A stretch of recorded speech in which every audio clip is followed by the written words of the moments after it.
चरण सिंह सापरा, अर्जुन को पता नहीं था, एक और लॉजिक उन्होंने दे दिया, अर्जुन को पता नहीं था कि वो आंख में तीर मारने जा रहा है, उसके बाद उसका क्या होगा। मतलब अर्जुन को पता था कि ये द्रौपदी का स्वयंवर था, इतिहास में लिखा है, पुराणों में लिखा है, महाभारत में लिखा है, और अर्जुन को पता नहीं था। इसको अल्प ज्ञान बोलेंगे, सामान्य ज्ञान बोलेंगे, या बोलेंगे कि गलती से मिस्टेक हो गया। नहीं, देखिए उसके बाद में भी एक दो लाइन श्री राहुल गांधी जी ने कही है, जो आपने भी प्रेस कॉन्फ्रेंस देखी होगी, मैंने भी देखी है। उसमें उन्होंने कहा कि कर्म किए जा, फल की इच्छा ना रख तू इंसान।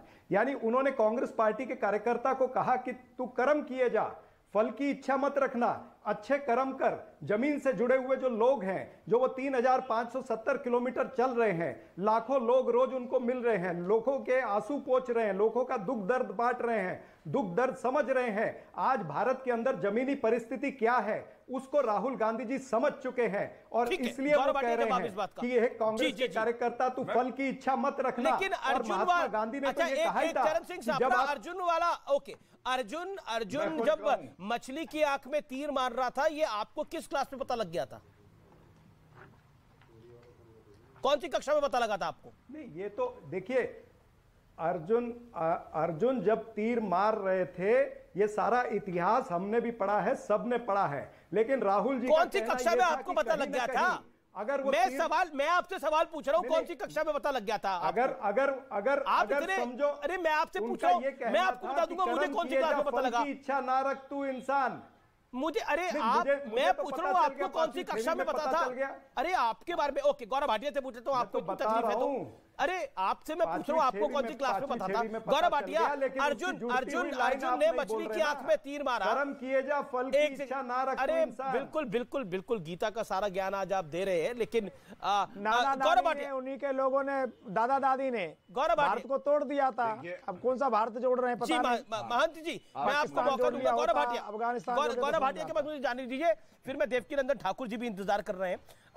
गौरव भाटिया, एक सवाल पूछ रहा हूँ, निजी सवाल है, आपको कौन सी कक्षा में पता लग गया था कि अर्जुन ने जब मछली की आंख में तीर मारा था, वो क्यों मारा था? किस क्लास में पता लग गया था? अमी जी, देखिए, सबसे पहले चाहे आप हो चाहे हम हो और बाकी भी यहाँ पैनलिस्ट बैठे हैं, कुछ को छोड़ दीजिए, ये किसी क्लासरूम में पढ़ाने की बात नहीं है। ये तो हर माता पिता अपने पुत्र को अर्जुन का उदाहरण देके बता देता है। जब वो गौरव भाटिया, आपके पास ये जानकारी कब थी? मतलब मैं वैसे ही पूछ रहा हूँ, सामान्य तौर पर तीसरी चौथी में। हाँ, सामान्य ज्ञान के लिए पूछ रहे हैं, तो मैं इतना ही कहूंगा कि कक्षा 1 से पहले घर में ही पता चल गया था, माता पिताजी ने बता दिया था। लेकिन एक बात जरूर कहूंगा, इससे आप राहुल गांधी का जो ज्ञान है वो उजागर कर रहे हैं, और राहुल गांधी को खुद नहीं पता कि उनको क्या नहीं पता। अब मैं आपको एक दो बातें बताता हूं। देखिए, आपने कहा ना कि अर्जुन को मछली की आंख दिखाई दे रही थी, तो कोई बड़ी बात नहीं है। यहां जो चाटुकार बैठे हैं अमीर जी, राहुल गांधी ने भी संसद में आंख मारी थी। तुलना करते अर्जुन से कि देखिए, मछली की आंख देख के अर्जुन ने तीर चलाया और आंख को भेदा, ऐसे ही राहुल गांधी ने आंख चलाई पार्लियामेंट में, इसलिए वो अर्जुन समान है। मैं एक बात कहना चाहता हूं, कौन पार्टी है जो अपने नेता को तपस्वी बताए, और ये कैसा तपस्वी है ये आपको समझना होगा।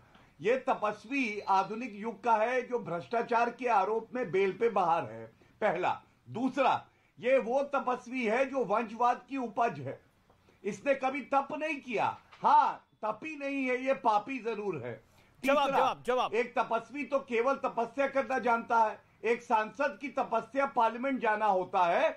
और राहुल गांधी की पार्लियामेंट में attendance winter session of 2022 and 2020 शून्य रही अंडा। मतलब ये तपस्वी पूरा वेतन लेता है जनता की कमाई का, लेकिन पार्लियामेंट नहीं जाता है। जवाब आप मुझे बताइए। चरण सिंह सापरा 40 सेकंड्स।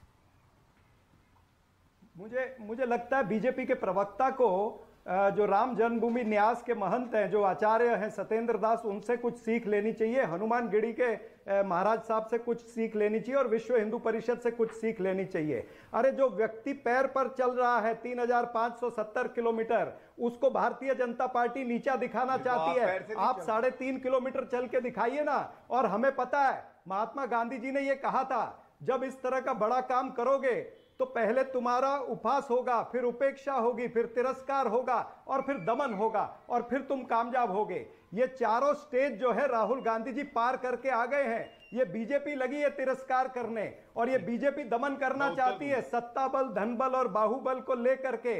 आप तिरस्कार नहीं कर पाएंगे।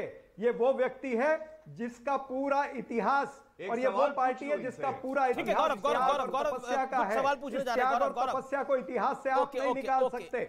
ओके, मैं देवकीनंदन जी आपका रुख कर रहा हूं। मुझे लगता है गौरव भाटिया 10 सेकंड। धन्यवाद।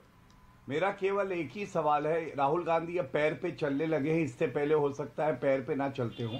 आपने अभी बोला महंगाई एक मुद्दा है जो वो उठा रहे हैं। सापरा जी बताएंगे जनता को, हिमाचल में 1 महीना हुआ है भी सरकार आए, 3 रुपए वैट बढ़ा दिया है डीजल पे, इससे महंगाई कम होगी? बताइए जरा। जी इस प्रश्न को उत्तर दीजिए। मैं जवाब ले लूंगा, लेकिन देवकीनंदन ठाकुर जी इंतजार कर रहे हैं काफी देर से। देवकीनंदन जी अब तपस्वी नेता लोग होने लग गए हैं और पुजारियों की एक पार्टी होगी, ये तपस्वियों की एक पार्टी होगी, तो आप क्या करिएगा?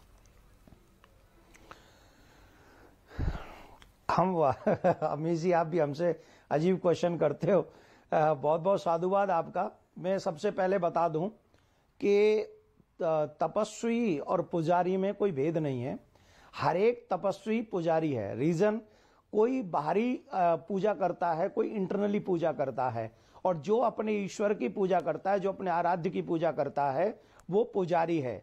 एक बात इस तरीके से कहता हूं, किसी पे राजनीति, क्योंकि मैं राजनीतिक नहीं हूं, मैं आध्यात्मिक व्यक्ति हूं, इसलिए मैं किसी पे आरोप नहीं लगाऊंगा, लेकिन मैं ये कहूंगा कि राजनीतिक लोगों को कम से कम धर्म के विषय में सोच समझ के बोलना चाहिए। मैं देख रहा हूं कि आप एक जगह पर ये चित्र भी चला रहे हैं कि राहुल जी अभिषेक कर रहे हैं, शिव जी का अभिषेक कर रहे हैं। राहुल जी अगर अभिषेक कर रहे हैं तो इस समय ये भी पुजारी हैं, शिव की पूजा कर रहे हैं, शिव पर जल चढ़ा रहे हैं, दूध चढ़ा रहे हैं, उनको चंदन दे रहे हैं, बेलपत्र चढ़ा रहे हैं, तो इस समय राहुल जी भी पुजारी हैं। तो क्या ये देश इनका नहीं है? ये देश पुजारियों का भी है, ये देश तपस्वियों का भी है, और ये देश सनातनियों का है। दुर्भाग्य यह है कि हम सनातनियों के मंदिर ले लिए जाते हैं, मंदिरों का पैसा ले लिया जाता है, लेकिन उस पैसे का रिटर्न सनातनियों को नहीं मिलता है, और मौलवियों को सैलरी दे दी जाती है। वो क्या फूफा लगते हैं क्या? जितनी चीजें हम लोगों पे आरोप लगाया जाता है, वही आरोप किसी अन्य धर्म के लोगों पर क्यों नहीं लगाया जाता है? दुर्भाग्य है इस बात का कि जब जब किसी को अपनी राजनीति चमकानी होगी, तब तक सनातन को टारगेट करेगा। पुजारियों का भी ये देश है, तपस्वियों का भी ये देश है, और मैं तो सिर्फ कहूंगा सनातनियों का है ये देश। जो सत्य को मानते हैं, जो सनातनी है, उनका देश है। हम लोगों को जो राजनीति है, जो राजनीतिक लोग हैं, उनको राजनीति में बयान दो ना आप। आपको पुजारी और तपस्वी, और मैं अभी मंदिर से आया हूं, मैं भी पुजारी हूं, तो क्या देश मेरा नहीं है? अभी तो आया हूं ना मैं मंदिर से, तो मैं पुजारी नहीं हूं? भैया मैं पुजारी हूं तो मेरा देश नहीं है? अगर आप पुजारी हैं तो आप बीजेपी वाले हो जाएंगे।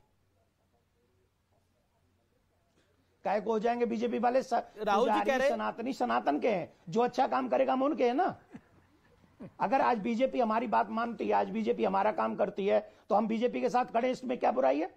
अगर ये कांग्रेस कर लेती तो आज हम उनके साथ खड़े होते। ओके, क्यों नहीं उस समय जमुना लाई? हम तो खुद गए थे पदयात्रा करके जमुना जी का शुद्धिकरण करने के लिए। जिस समय मनमोहन जी की सरकार थी उस समय गए थे, क्यों नहीं उन्होंने स्वीकार किया था उस समय? ओके, मैं अगर कर लेते तो आज उनके साथ खड़े होते हम। जी देवकीनंदन जी, आपने बड़ी महत्वपूर्ण बात करी है। देवकीनंदन ठाकुर जी जाने माने कथावाचक है, उनका परिचय मुझे आपको देने की जरूरत नहीं है सापरा साहब, लेकिन उन्होंने जो बात कही वो बड़ी लॉजिकल है। ये देश पुजारियों का भी है, ये देश तपस्वियों का भी है। हर व्यक्ति तपस्वी ही पुजारी है। क्या आपको लगता नहीं है कि एक ये बयान देकर कहीं ना कहीं आपने यात्रा में जो आपने पुण्य कमाया उसको आप धो रहे हैं? इसको उस दृष्टि से देखा जाएगा क्या? क्यों जरूरत थी इसकी तुलना की यात्रा जो पुजारी और तपस्वी की? क्यों करा गया ये किसी और धर्म के साथ क्यों नहीं होता? ये यात्रा जो है ना अमीश जी, ये क्रांतिमयी यात्रा है। देश को एक सूत्र में बांधने की यात्रा है, और वो एक सूत्र में ये यात्रा बांध करके रहेगी। मैंने पहले भी आपको कहा कि राहुल सर गांधी जी का जो आप कहने तो का हिंदू मतलब था पुजारी हिंदुओं का में कि तपस्वियों और बीजेपी पुजारियों और को अलग कर रहे हो। आप कह रहे हो अब कि मुझे बोलने दीजिए ना, ये एक सूत्र नहीं में आपने बोला सारी बात आपने बोला कि ये यात्रा जो है वो एक परिणय सूत्र में बांटने की यात्रा है। देवकीनंदन जी कुछ कह रहे थे। देवकीनंदन जी बोलिए। अमीश जी देवकीनंदन जी 10 सेकंड सापरा जी उनका जो सापरा जी मन में है वो बोलिए देवकीनंदन जी। नहीं, मुझे देवकीनंदन जी, मैं अगर 30 मैं ब्रेक ले रहा हूं, जी। मैं ब्रेक ले रहा हूं, मैं ब्रेक के तुरंत बाद